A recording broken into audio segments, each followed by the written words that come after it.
Thank you and welcome to the second day of CPAC. What an honor it is to be here. And I want to begin today doing something that you probably didn't think was going to happen at CPAC. I want to say a great big thank you to President Obama.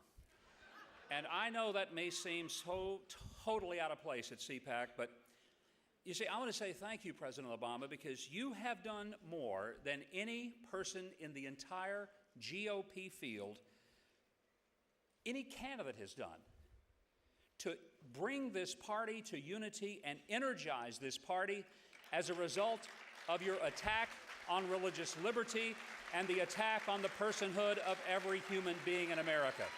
Thank you, President Obama, for doing what none of us Republicans could apparently get done.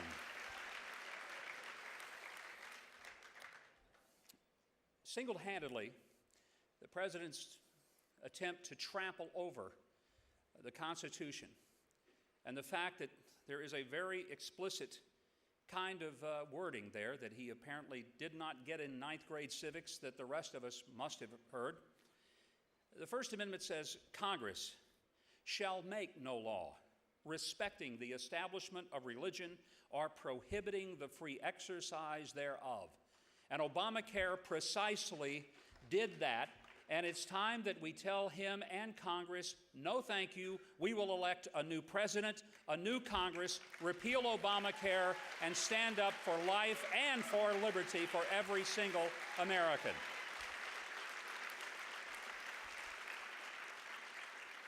The First Amendment is pretty clear in that it tells us that Congress can't do anything, shouldn't do anything, won't do anything that either prefers or prohibits people's freedom to exercise their own faith.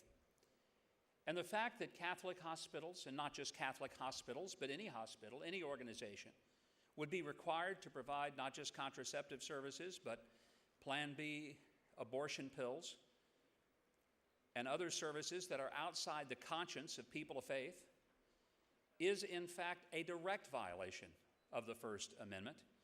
And I heard yesterday that EWTN is filing a lawsuit, or has filed a lawsuit. For that, I am grateful. I remember very vividly when John F. Kennedy said that we are all Berliners. Well, in many ways, thanks to President Obama, we are all Catholics now. We are all standing together.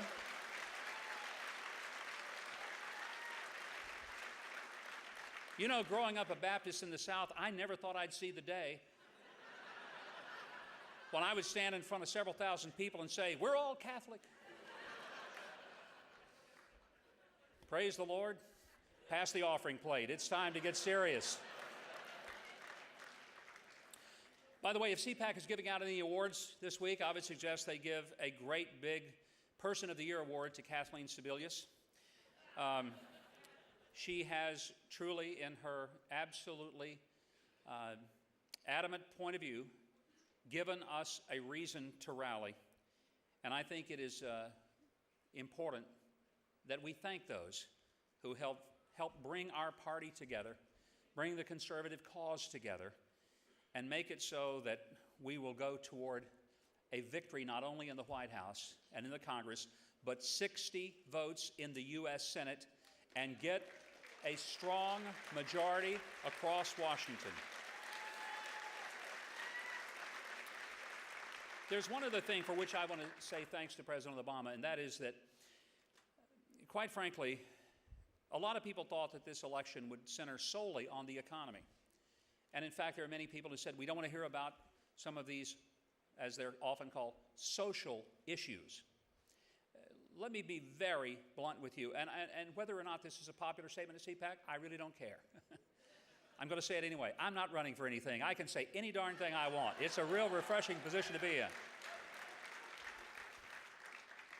One of the things that the actions of the President and the Secretary this week have shown us is that morality matters even more than money does, because where there is a nation who has lost its morals, that is a nation who will freely give up its money.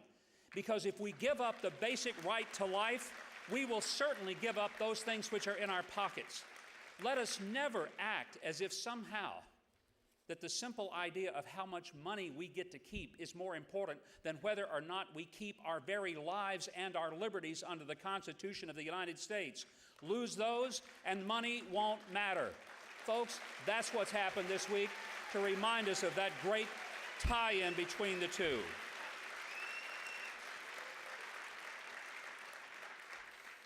Just as the Constitution expressly prohibited Congress from ever making a law that would prefer or prohibit the free exercise of anybody's faith, the Declaration of Independence was absolutely crystal clear when it gave us the foundation of our liberty and freedom. And in 1776, when these words were penned and signed bravely by the signers of the Declaration, they were radical words. We hold these truths to be self-evident, that all men are created equal, and they are endowed by their Creator with certain unalienable rights, among these life, liberty, and the pursuit of happiness. Now, sometimes in the course of 240 years, we tend to forget what those words really mean. We hold these truths to be self-evident. Nobody has to explain them to us. Nobody has to amplify them for us because they're so obvious, so absolutely on their face clear, that we recognize the truth of them even without the expression of them, that all men are created equal.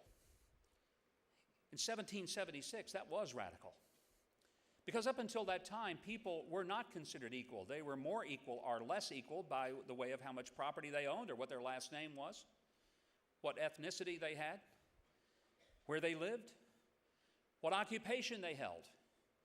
And some people were considered more valuable than others for the external and temporal things that were merely human manifestations. Our founders, though most of them had come from a sense of nobility and certainly would have justified perpetuating their own position in society as being more valued than the people who served them, rejected that view philosophically and said, all of us are created equal. And then endowed, not by our government, endowed by our Creator with unalienable rights. Unalienable meaning they cannot be taken from us by a government because a government didn't give them to us in the first place. A Creator gave us the rights, and government's only job is to secure and protect the rights that were given by God. And if we ever believe that government is our God, then we certainly can believe that government is free to come and take the rights we have. And that's why the idea that we can separate faith from freedom is a ridiculously naive idea. We cannot, we will not, we must not ever separate the idea that we are a nation under God.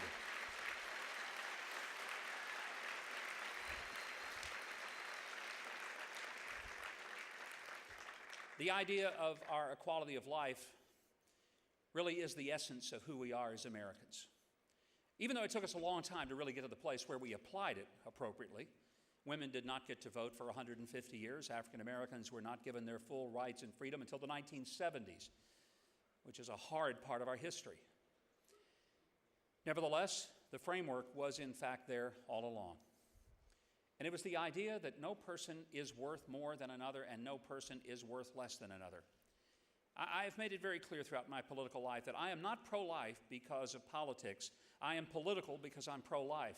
And I do not want for 1 minute this country to ever fall back against the position that it was founded upon, and that is that every human life, from the moment of its conception, from the moment at which it became a creation of God, when 23 chromosomes from a male and 23 from a female joined together in the unique creation of a DNA schedule that had never existed before, will never exist again quite like that.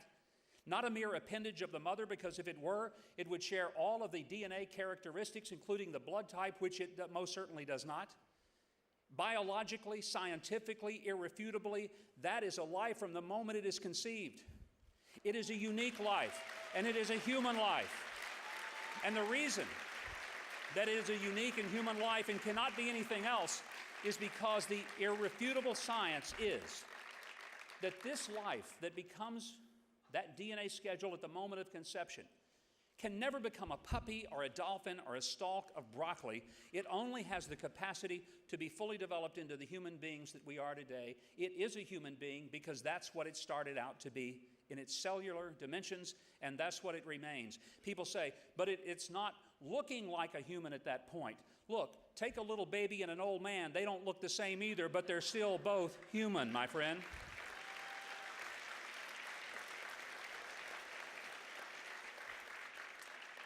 Now, having said that, that may not be entirely true. Come to think of it, a lot of old men look a lot like a little baby.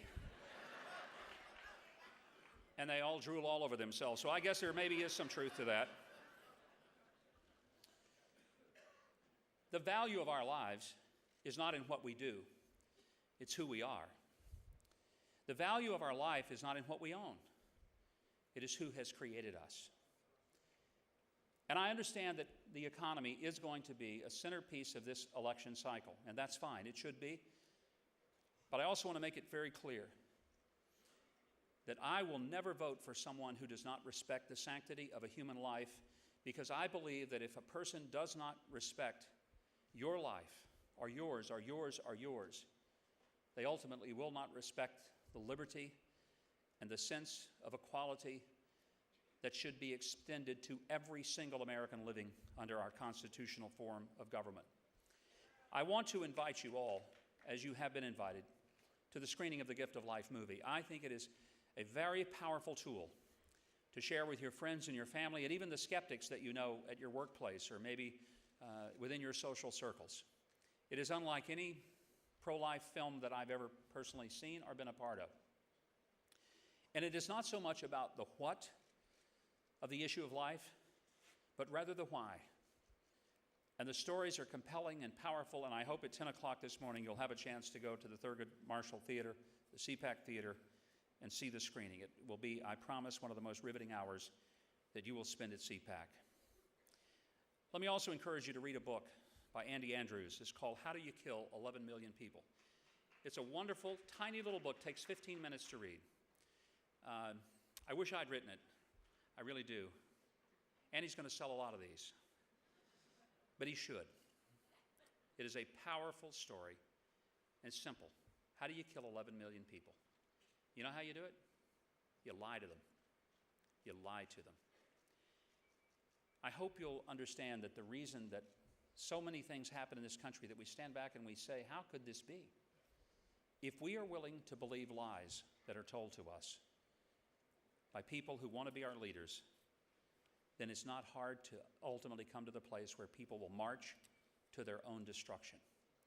Let us not be an American people who march to the destruction of our own freedoms and liberty because we believe the lies that we are told. And instead, we research the truth, we discover the truth, and we absolutely demand the truth from those who want to serve us. You see, I believe life is an important part of the economy. Since 1973, we have seen the termination of some 50 million fellow Americans who never saw their first light of day, never took their first breath. 50 million that we know of. And when I hear people talk about we have to import labor into our country because we don't have the labor force necessary, I'm thinking, wait a minute, you know, we had 50 million people who would have been a part of our labor force that we terminated, that we killed. What happened to them? Who would they have been? What would they have done? When we devalue a life that is unborn, we ultimately will devalue a life that is born. And let me explain how that happens economically. One of the reasons that we see such anger and hostility in the American people is because many workers in their workplaces are treated as expendables, disposable. It used to be you go to work for a company, there was a sense that if you were loyal to the company would be loyal to you. If you had a pension, it would be protected. If you had a pay plan, it would be protected. Sure, there were instances where companies could not continue and they went out of business even through the best efforts to keep them alive.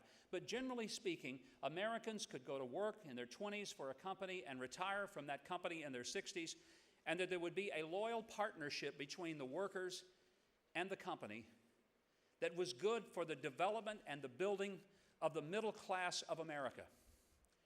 Why do you think we have come to the place where even though some people are challenged because they're not loyal enough to their company, what happened to the idea that their companies would be loyal to them as well? What happened to the idea that in this country that there would be a sense of partnership in the workplace, not an attitude that every worker is expendable and disposable? Why did that happen? If we believe that life is expendable and disposable when it's not born, why would we doubt that eventually we would come to the place to believe that American lives are expendable after they are born?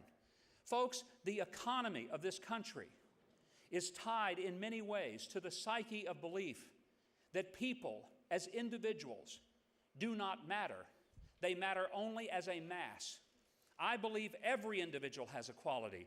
No government cannot protect and prove and promise a job or a paycheck or a pension. That is not the government's job. I don't want the government ever passing a law telling a company what it ought to do, what it has to do. But I want companies to act with a sense of responsibility and morality to do what they ought to do because it's good business and it's good, decent human behavior. That's not a government's job. It's the moral responsibility of those who run the businesses. And what's really tragic is that we've created a society where we value some more than we value the others, and we've made government the referee of it. We've allowed government to decide which businesses will live and which will fail.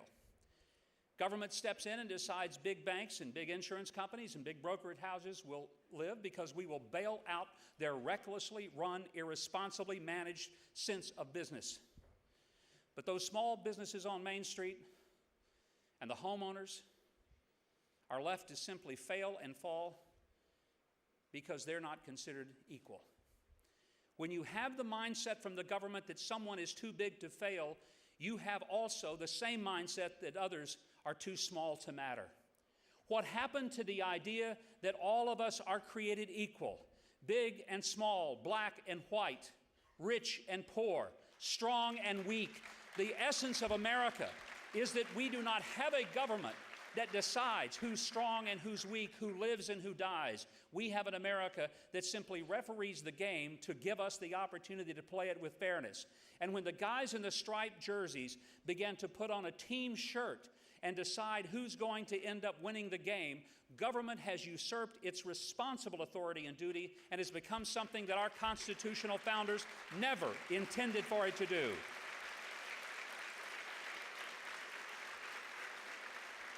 I was one of the few people 4 years ago that decried the idea that we were going to bail out companies through TARP.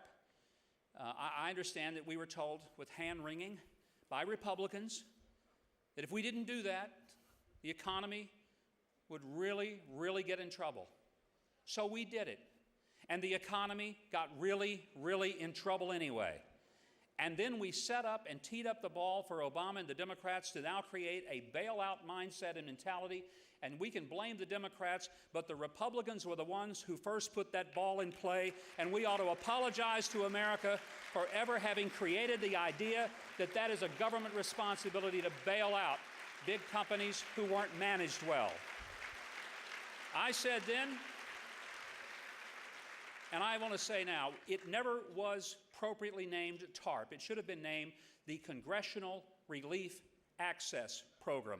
I'll let you figure it out from there, because that's what it was.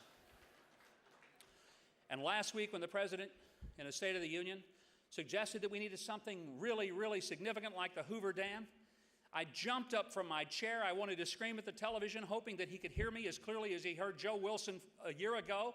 I wanted him to hear me when I said, Mr. President, how would we ever build a Hoover Dam in the environment in which your EPA would be more concerned about protecting a lizard than a human life? Please help me understand that.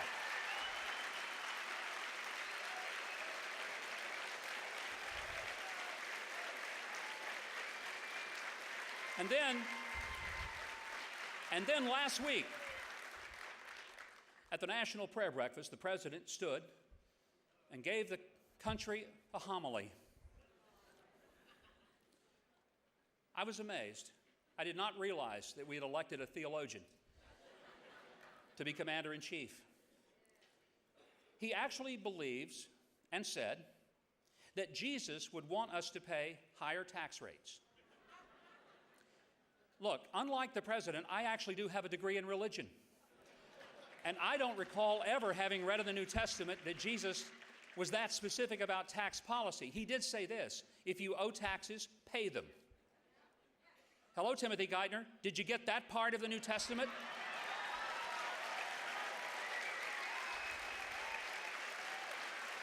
In fact, Jesus so believed that we were supposed to pay the taxes that we actually owed, that in order to pay his taxes, he took a coin from the mouth of a fish to pay his taxes.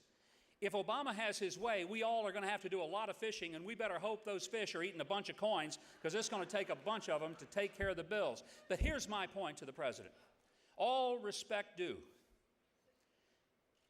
He reported giving 1% of his income away in charity. And he wants to lecture me about being responsible as a steward of my resources. Mr. President, last time I checked, the bare minimum for a believer is a dime out of a dollar that is supposed to go to take care of the widows, the poor, the orphans. It is the job not of the government, but of Christian believers to stand up and reach out to the people who are in need. We will never do that on a penny out of a dollar, and when we give that sparingly, it will necessitate the government giving more glowingly. I'd rather give that money out of my own pocket than have anyone in Congress reach into my pocket and take more from me than even God is asking. That is absurd. And let me say this. In the Old Testament, the Bible says, will a man rob God if he does not pay his tithes? May I suggest that I don't care whether it's a Democrat or Republican, you look at their contribution record. Look at how they personally believe that they have responsibility to their fellow man. And if their giving is as poor or worse than the president's, then here's what you better realize. If a person will rob God, that person will steal you blind. Don't you ever forget it.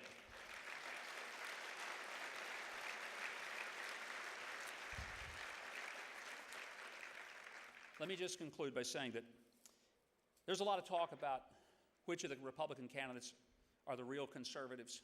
I understand all that talk, but quite frankly, one of the reasons I'm not endorsing anyone in the primary is because all of them are more conservative than the opponent that they will have in November.